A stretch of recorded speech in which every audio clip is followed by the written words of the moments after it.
Allahumma salli ala Muhammad wa ali Muhammad. Hii ni dua ya masharifu 14. Dua ya masharifu 14 ambayo ukiomba hii dua kupitia hawa watu watukufu ambao Mwenyezi Mungu amewaridhia na amekubali, dua yako inakuwa ni mustajaba. Yani dua yako inajibiwa haraka sana sana sana sana. Dua ya masharifu 14.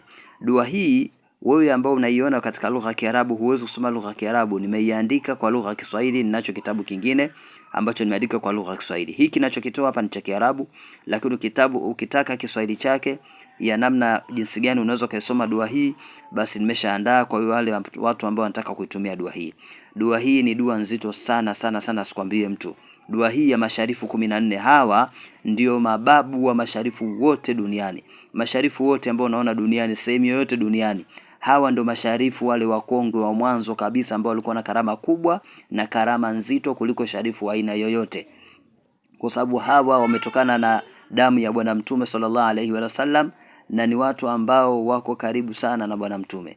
Humu ndani yumo mtu mmoja miongoni mwa mabinti wa Bwana Mtume sallallahu alaihi wasallam, anaitwa Fatima Zahra, bibi mwenye nuru, mtu ambaye ilikuwa bibi Aisha anasema ilikuwa ikifika usiku kuna giza, basi akiingia Fatima katika chumba, basi ilikuwa chumba chote kinajaa nuru kiasi ambacho hata ukidondosha sindano unaweza ukaiona.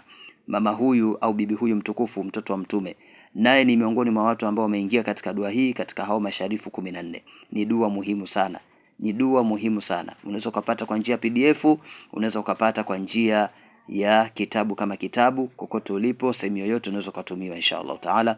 Nitafute ili uweze kupata dua hii.